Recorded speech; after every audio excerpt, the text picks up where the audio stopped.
Hello friends, नमस्कार, जय हिंद। सितारा exam study platform पर आप सभी का बहुत बहुत स्वागत है। कैसे हो आप सब लोग? आई होप सब लोग आप अच्छे होंगे, स्वस्थ होंगे और आप अपनी तैयारी अच्छे से कर भी रहे होंगे। तो फ्रेंड्स, आज हमने आपके लिए सीटेट एसएसटी के प्रीवियस ईयर में आए हुए क्वेश्चंस को शामिल किया है इस वीडियो के अंदर। तो आप इनको ज़रूर देखिएगा, क्योंकि आए हुए क्वेश्चंस जो होते हैं वो आपके सीटेट पास करने के लिए बहुत ही इम्पॉर्टेंट होते हैं। तो इनको ज़रूर देखिएगा, मिस मत कीजिएगा। और जो लोग चैनल पर पहली बार विजिट कर रहे हैं, चैनल को सब्सक्राइब कर बेल आइकन को प्रेस कर लीजिए, ताकि जैसे ही हम अगला वीडियो अपलोड करें तो उसका नोटिफिकेशन आपको तुरंत मिल सके। तो फ्रेंड्स, चलिए स्टार्ट करते हैं। फर्स्ट क्वेश्चन आपकी स्क्रीन पर है। इन नाविकों में से किसने भारत को समुद्री रास्ता पाने के लिए पश्चिम की ओर प्रस्थान कर अटलांटिक महासागर को पार किया था? तो इसका सही आंसर है ऑप्शन तीसरा, क्रिस्टोफर कोलंबस। भारत को समुद्री रास्ता पाने के लिए पश्चिम की ओर प्रस्थान कर अटलांटिक महासागर को पार किया था क्रिस्टोफर कोलंबस ने। नेक्स्ट क्वेश्चन है, निम्नलिखित राजवंशों में से किसने अपने अभिलेखों में मलयालम भाषा एवं लिपि का प्रयोग प्रारंभ किया? कुषाण, चोल, चेर, पांड्य। तो चेर राजवंशों ने किया था। चेर राजवंशों ने अपने अभिलेखों में मलयालम भाषा एवं लिपि का प्रयोग प्रारंभ किया था। नेक्स्ट है, निम्नलिखित के सही जोड़े बनाइए। आंदोलन और संगठन और उनके सुधारक। पहला है ब्रह्म समाज, स्वामी विवेकानंद। दूसरा है युवा बंगाल आंदोलन, सैयद अहमद खां। तीसरा है Ramakrishna Mission, Henry Louis Vivian Derozio. चौथा है अलीगढ़ आंदोलन, केशव चंद्र सेन। तो इस क्वेश्चन का सही आंसर है ऑप्शन पहला, ए का 4, यानी ब्रह्म समाज की स्थापना है वो केशव चंद्र सेन ने की थी।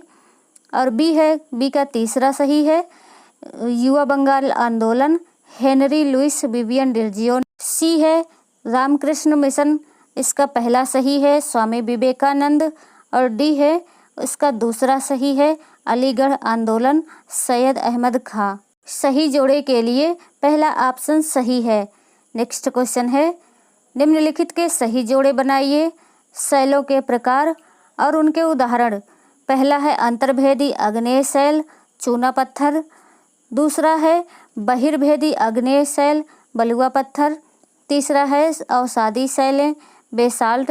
और चौथा है कायांतरित शैलें, ग्रेनाइट। तो इस क्वेश्चन का राइट आंसर है ऑप्शन पहला, ए का 4 सही है, अंतर्भेदी आग्नेय शैलें ग्रेनाइट है। बी का तीसरा सही है, बहिर्भेदी आग्नेय शैलें बेसाल्ट है उसका उदाहरण। सी का दूसरा सही है, अवसादी शैलें बलुआ पत्थर। और डी का पहला सही है, कायांतरित शैलें चूना पत्थर। ऑप्शन पहला सही आंसर है। नेक्स्ट क्वेश्चन है, 1906 में हुए 100 ग्राम संगमा के विद्रोह का कारण क्या था? तो इसका सही आंसर है ऑप्शन 4, असम में आदिवासी समूहों द्वारा किया गया औपनिवेशिक वन कानूनों का विरोध। औपनिवेशिक वन कानून से आदिवासी समुदाय के संस्कृतियों का क्षरण हो रहा था, इसलिए उनको जीवन निर्वाह में कठिनाई महसूस होने लगी। इसलिए अपने संस्कृति एवं जीवन की रक्षा करने के लिए असम तथा अन्य स्थलों के आदिवासी ब्रिटिश राज के विरुद्ध विद्रोह किए थे। नेक्स्ट क्वेश्चन है, ब्रिटिश सरकार ने सन 1927 में भारत में अपनी अगुवाई में साइमन कमीशन भेजा, जिसका विरोध किया गया, क्योंकि किस लिए किया गया था?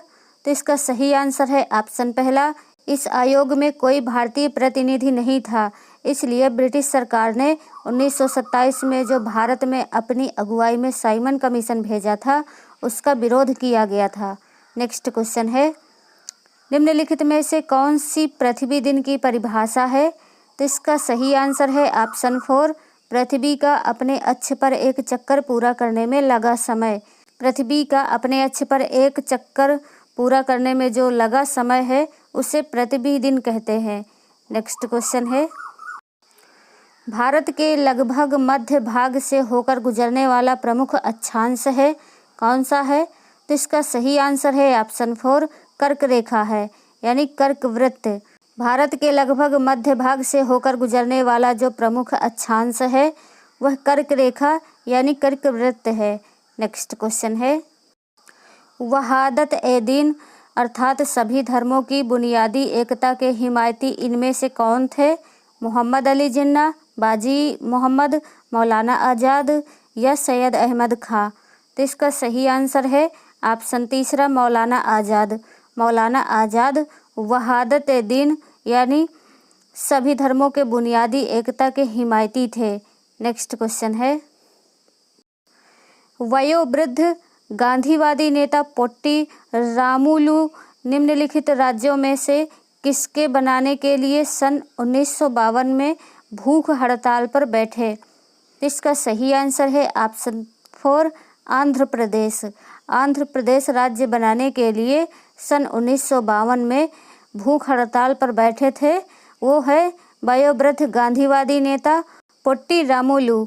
नेक्स्ट क्वेश्चन है, मैत्री तथा दक्षिण गंगोत्री नामक भारत के शोध संस्थान निम्नलिखित महाद्वीपों में से कहाँ स्थित है? तो ये स्थित है अंटार्कटिका में। ऑप्शन तीसरा सही आंसर है। नेक्स्ट क्वेश्चन है, महासागरीय धाराओं के संबंध में नीचे दिए गए दोनों कथनों ए और बी पर विचार कीजिए तथा सही उत्तर का चयन कीजिए। ए, उष्ण यानी गर्म महासागरीय धाराएं भूमध्य रेखा के निकट उत्पन्न होती है और ध्रुवों की ओर प्रवाहित होती है। बी है शीत यानी ठंडी महासागरीय धाराएं निम्न अक्षांशों से उच्च अक्षांशों को जल ले जाती है। तो इसका सही आंसर है ऑप्शन पहला ए सही है और बी गलत है, क्योंकि गर्म महासागरीय धाराएं भूमध्य रेखा के पास उत्पन्न होती हैं और ध्रुवों की ओर प्रवाहित होती हैं, इसलिए ए कथन सही है। नेक्स्ट क्वेश्चन है, ऋतु प्रवास से अभिप्राय है, क्या अभिप्राय है? तो इसका सही आंसर है ऑप्शन तीसरा नए चारागाहों की खोज में अपने पशुधन के साथ लोगों की ऋतुवत गतिशीलता। नेक्स्ट क्वेश्चन है, निम्नलिखित क्षेत्रों में से किसमें चिनूक स्थानीय पवन चलती है? बेल्ट, प्रेयरी, पंपास या सवाना? तो इसका सही आंसर है ऑप्शन दूसरा प्रेयरी में। प्रेयरी में चिनूक स्थानीय पवन चलती है।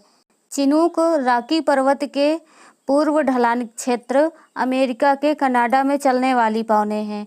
अमेरिका के घास के मैदान को प्रेयरी कहा जाता है। चिनूक स्थानीय पवन प्रेयरी क्षेत्र में बहती है। नेक्स्ट क्वेश्चन है, वायुमंडलीय परतों में से कौन सी परत रेडियो प्रसारण में सहायता करती है? तो इसका सही आंसर है ऑप्शन पहला बाह्यमंडल में। बाह्यमंडल परत रेडियो प्रसारण में सहायता करती है। नेक्स्ट क्वेश्चन है, सुनहरी जरी निम्नलिखित में से किसकी एक किस्म है? तो यह है जूट की। ऑप्शन दूसरा सही आंसर है। सुनहरी जरी जूट की एक किस्म है।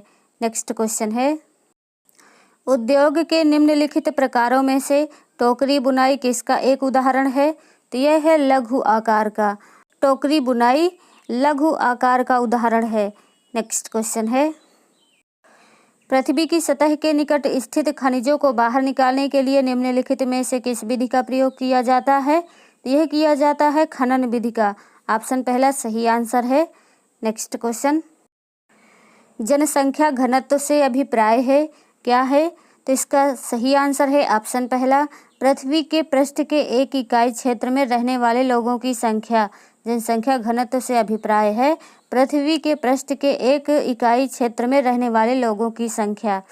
नेक्स्ट क्वेश्चन है, तानाशाही के संदर्भ में निम्नलिखित कथनों में से कौन सा गलत है? तो इसका सही आंसर है ऑप्शन पहला तानाशाही में तानाशाह द्वारा लिए गए निर्णय पर लोग प्रश्न उठा सकते हैं। यह ऑप्शन गलत है, क्योंकि तानाशाही में तानाशाह द्वारा लिए गए जो निर्णय होते हैं उसमें लोग प्रश्न नहीं उठा सकते हैं, तभी तो तानाशाही होगी। नेक्स्ट क्वेश्चन है, कृष्णराज सागर बांध निम्नलिखित नदियों में से किस पर बनाया गया? तो ये बनाया गया है कावेरी नदी पर। ऑप्शन दूसरा सही आंसर है। नेक्स्ट क्वेश्चन है, हिंदू उत्तराधिकार संशोधन अधिनियम 2005 मृतक की संपत्ति में समान अधिकार प्रदान करता है, तो किसको किसको करता है? तो इसका सही आंसर है ऑप्शन तीसरा पत्नी, पुत्र, पुत्रों तथा पुत्री पुत्रियों को। जिनके पास पुत्र पुत्री हैं, मृतक पिता की संपत्ति में समान अधिकार प्रदान करता है। नेक्स्ट क्वेश्चन है, भारतीय राष्ट्र राज्य का वर्णन करने के लिए विविधता में एकता मुहावरा इन राष्ट्रीय नेताओं में से किसने दिया? तो दिया है पंडित जवाहरलाल नेहरू ने। ऑप्शन 4 सही आंसर है। विविधता में एकता का जो मुहावरा है वो पंडित जवाहरलाल नेहरू ने दिया था। नेक्स्ट क्वेश्चन है, गुलामगिरी नामक पुस्तक इनमें से किसने लिखी? तो ये लिखी थी ज्योतिराव फुले ने लिखी थी। गुलामगिरी नामक पुस्तक ज्योतिराव फुले ने लिखी थी। नेक्स्ट है, सुल्ताना का स्वप्न नामक कहानी की लेखिका इनमें से कौन थी? तो ये थी रुकैया सखावत हुसैन। ऑप्शन 2 सही आंसर है। सुल्ताना का स्वप्न नामक कहानी की लेखिका रुकैया सखावत थी। तो फ्रेंड्स, आज का ये सेशन आपको कैसा लगा कमेंट करके ज़रूर बताइए। वीडियो को लाइक कीजिए, शेयर कीजिए, चैनल को सब्सक्राइब कीजिए। नेक्स्ट वीडियो में फिर मिलेंगे, तब तक के लिए टेक केयर, बाय बाय, जय हिंद, वंदे मातरम।